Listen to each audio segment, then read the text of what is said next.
Amen. Amen. Every praise is to our God. Amen. We come to this afternoon and give God all the praise. Amen. All the glory for His church words to be praised. Amen. You won't find nobody else to do you like God, but God. Amen.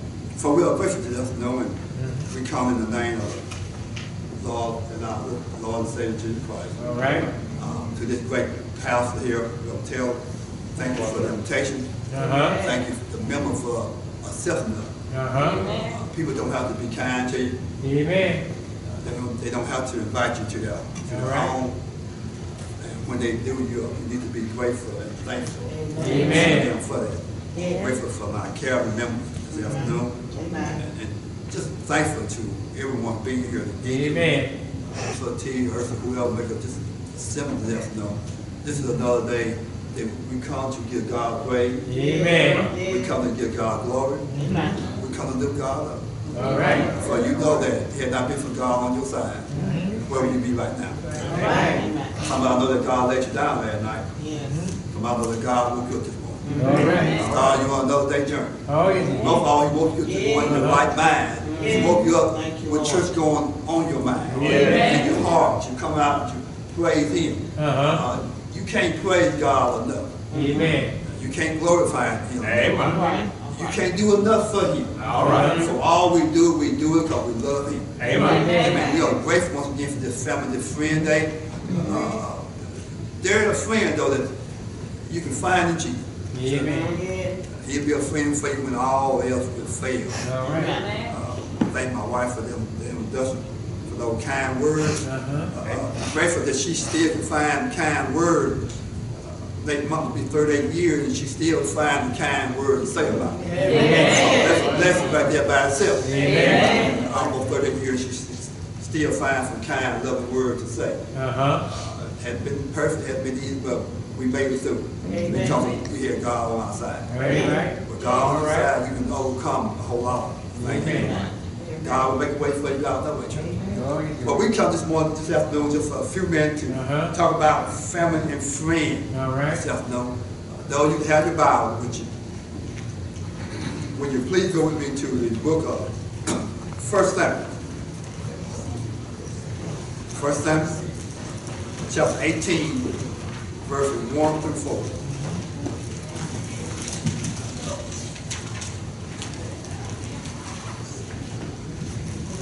Thank you, these young folks, this Brown family, hang. Amen. It's good to see young people in the church.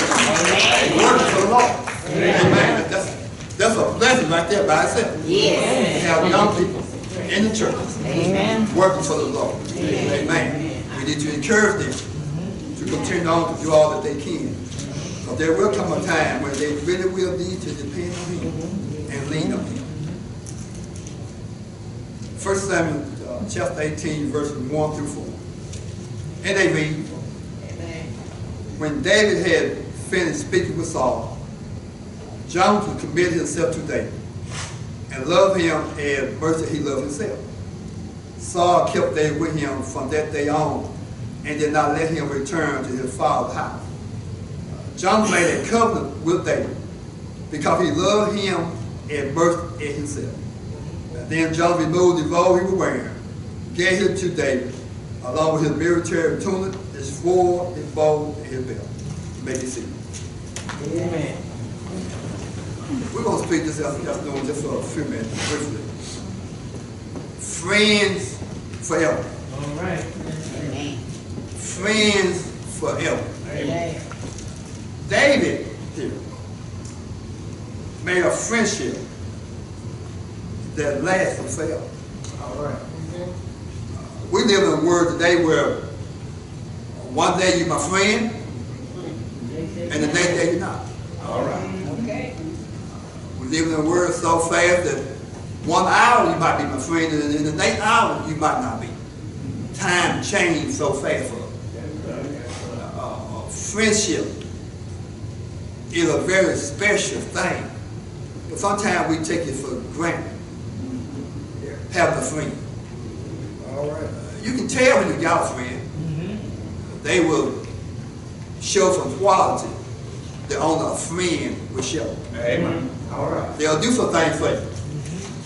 that only a friend would do for you. All right. They will love you when even you're wrong. And a friend will tell you when you're wrong. Amen. I don't need a friend that when I'm wrong, they just keep on going on and agreeing with me. I need a friend that's going to be bold enough to say, Beverly, you wasn't quite right then. What you said. I need somebody that's going to be there to show me that they are my friend. All right. Sometimes family, you know, you would think you just know that family will be your friend. Let me tell you, sometimes you have family members that are not your friend. All right. Just because you got family, that doesn't mean they're your friend. They ought to be your friend now. Amen. Your brothers and sisters, your cousins, they ought to be your friend, but all the time they are not your friend. And you have to be careful who you call your friend in today's world. Everybody is not your friend. Everybody is not looking out for your welfare. A whole lot of people just looking out for their own welfare, and they use the word friendship to entice you. A whole lot of people want you to tell them everything that's going on in your life, and they tell you, sister girl, I'm your friend, you can tell me. You can tell me whatever's going on wrong in your household, in your marriage, or whatever. You can tell me, I'm your friend. And oftentimes they just want to know your information where they can tell somebody else. All right. All right. You got to be careful who you call friend and who you tell everything to is a friend. Sometimes you might not even need to tell everything to a friend. Sometimes you might need to keep something close to your heart and to God. You are the only two that really need to know. All right. No matter how dear that friend might say, but something you and God. That's all you need to know about it. Just you and him. This afternoon we have this story here, this friendship story. And my Bible tells me it's one of the greatest story of friendship in the Bible. All right. All right. David, fine young man. All right. On his way to become a king one day. Yeah. But when David and Jonathan met, they became friends all of a sudden. It's kind of like that bond just came right then and there. They became close friends all at once. Kind of like, you know, when people say, well, it was love at first sight. I wouldn't know about that, but I hear people say it. And it was love at first sight. When I first laid my eyes on her, I knew he was the one for me. When David and Jonathan met, they knew right then and there that they would be friends forever. All right. But you got to remember that that David had been anointed with the Holy Spirit. All right. All right. David had the Holy Ghost in him. And see, I just believe that Jonathan had the Holy Ghost in him too. I believe that God had anointed Jonathan also with the Holy Ghost. And when the two met, their Holy Ghost Spirit met with each other. All right. And that Holy Ghost anointed became one in the body of Christ. So David and Jonathan become friends all at once. So their friendship is knitted together. You know how you do when you knit something together? All right. You don't want it to come apart, so you knit it to make sure it won't come apart. So David and Jonathan's friendship was knitted close together. And said that they had a deep affection for each other. All right. They had an extraordinary kindness and affection for one another.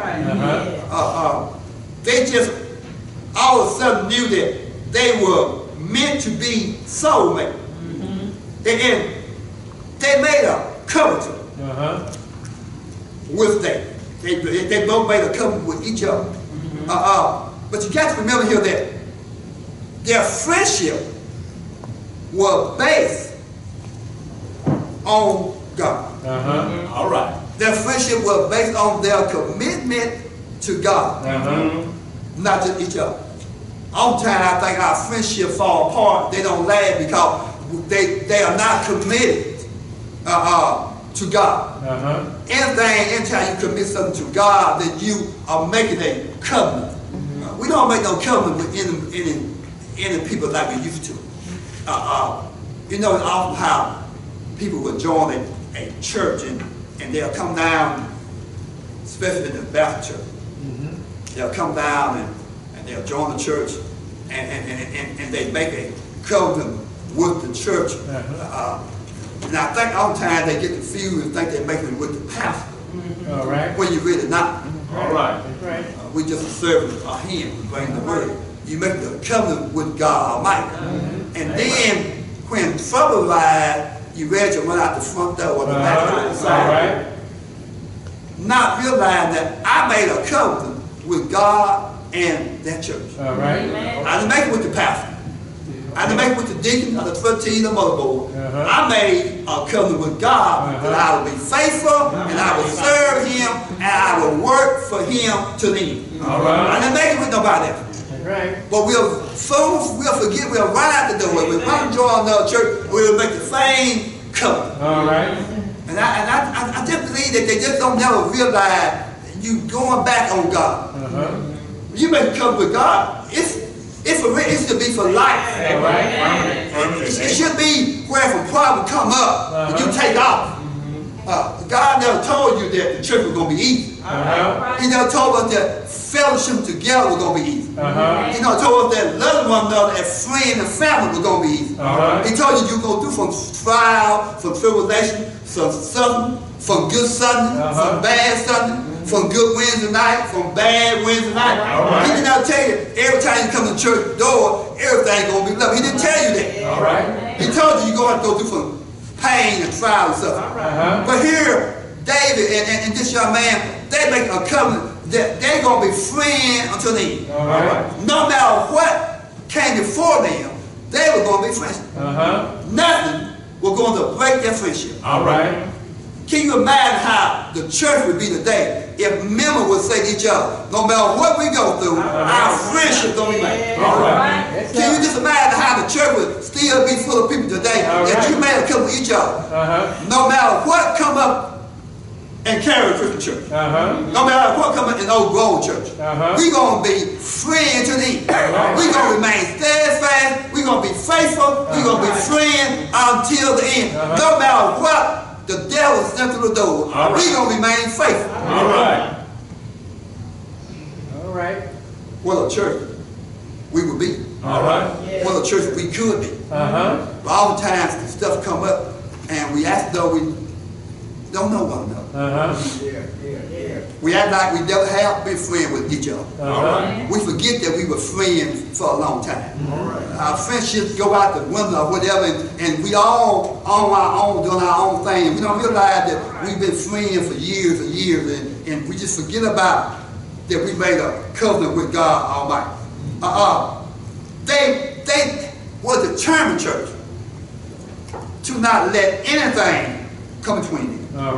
Not even their family or their careers or any kind of problem, that nothing was going to separate them from each other. And you all have read this story here of how Saul attempted to kill David. Saul was John the father. He put in a plan, a motion to kill David. And you realize how David went on, how Jonathan protected David from all kind of problems. No matter what came up, Jonathan made sure that David was safe. Saul tried his best to take the life of David. But Jonathan would always step in and make a way. We need somebody today in the church. When friendship is not going for what, we need somebody that wills to step in and say, I'll be your friend to the end. Somebody said that no matter what we're going through, I love you, we'll be close, I'll keep you in my care no matter what. Now, David, you would have thought now, because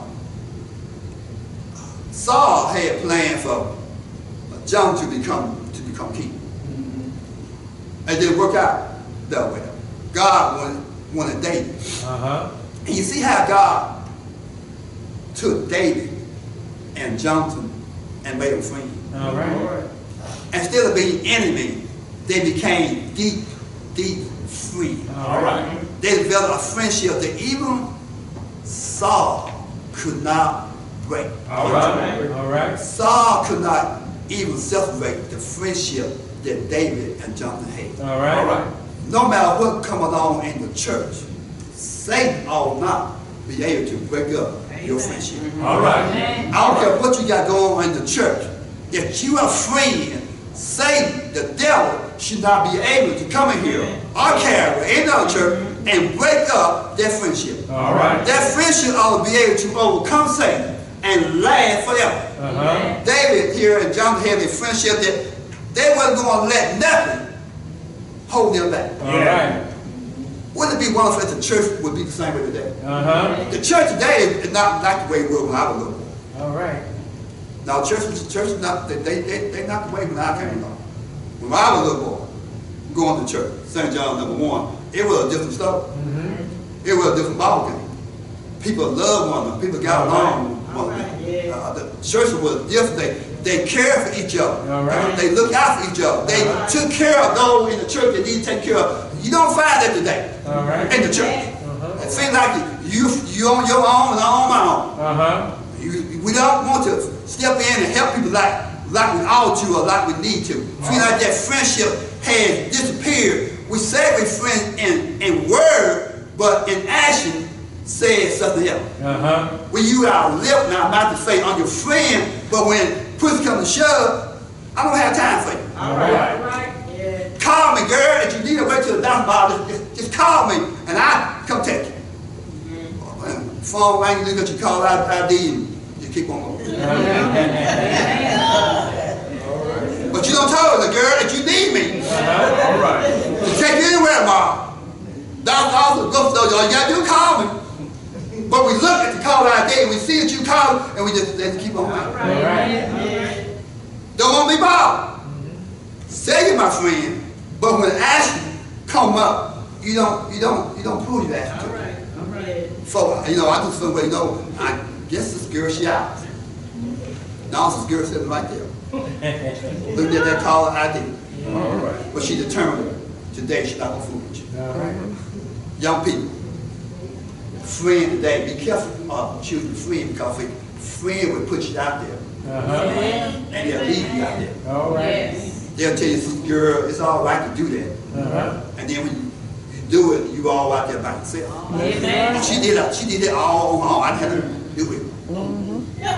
When they get you all out there from mess, I didn't have to do it.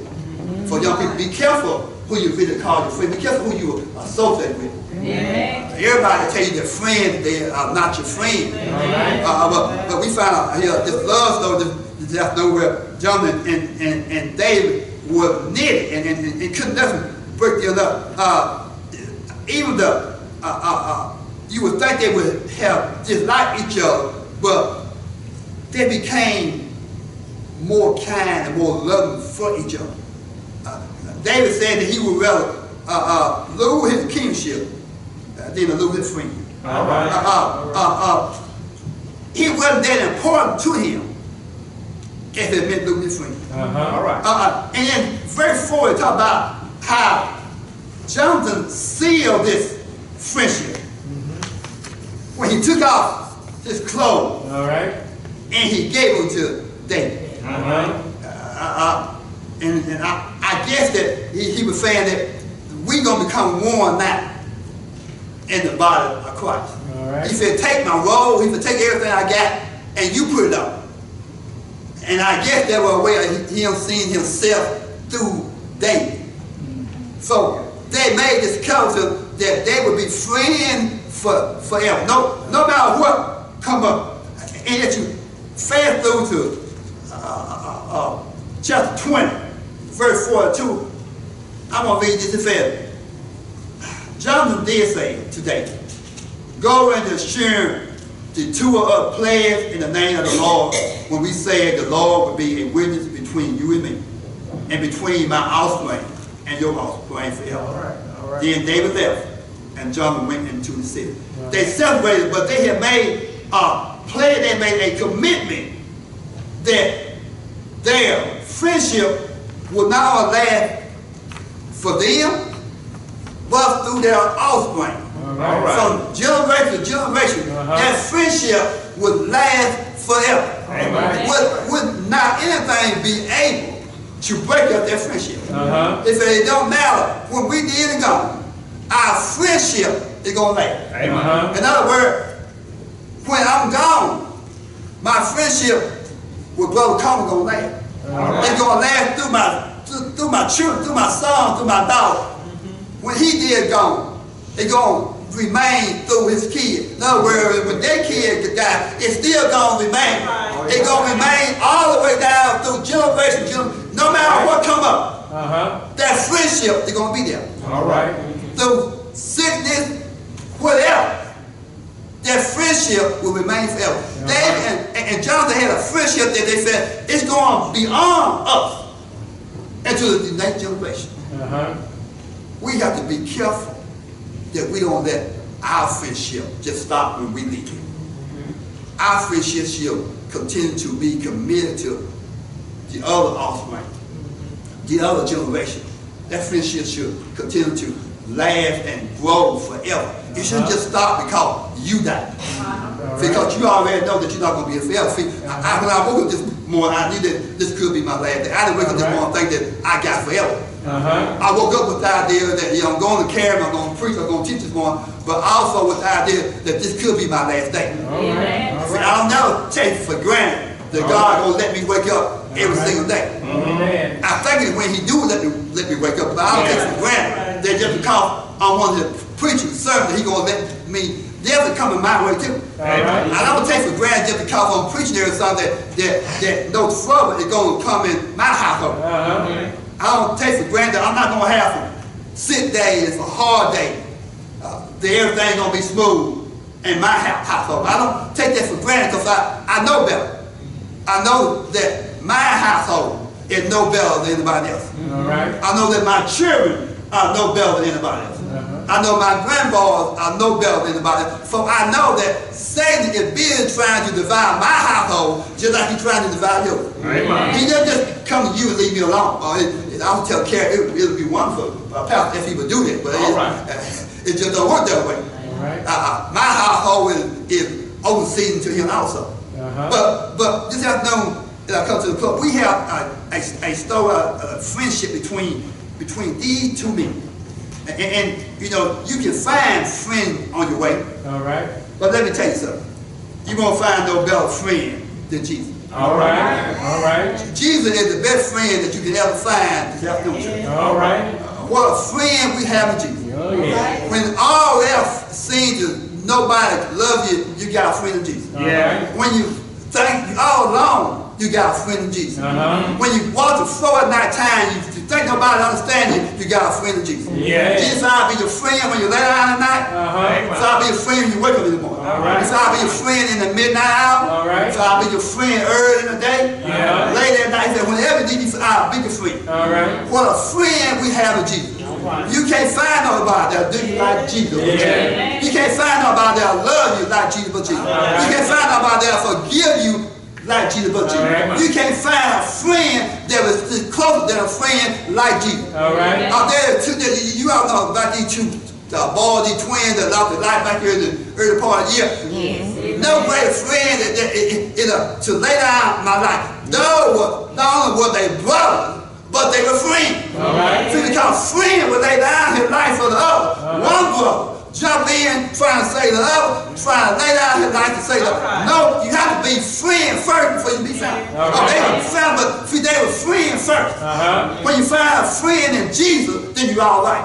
Jesus said, I'll be there for you whenever you need me. I'll be a friend for you. When Sister Martha don't understand Brother Martha, she got a friend in Jesus. When I don't understand her, I got a friend in Jesus. When I don't understand my children, they messing up, I got a friend in Jesus. When my church members don't understand me, I got a friend in Jesus. When the deacons don't understand me, I got a friend in Jesus. When the world outside these doors don't understand what I'm trying to talk about, I got a friend in Jesus. When everybody turn their back on me and walk away, I got a friend in Jesus. When I feel like I'm all alone, I got a friend in Jesus. When I feel like I'm tired and I want to take the time and throw it in, I got a friend in Jesus. Yeah. When I walk the floor at that time, I got a friend in Jesus. When I can't sleep at night, I got a friend in Jesus. When everybody on my backside and front side, I got a friend in Jesus. When Satan is all around me, I got a friend in Jesus. When I don't know what to do, I got a friend in Jesus. When I cry myself to sleep at night, I got a friend in Jesus. When I wake up early in the morning, I got a friend in Jesus. When I wave my hand, I got a friend in Jesus. When I said, Lord, I need you, I got a friend in Jesus.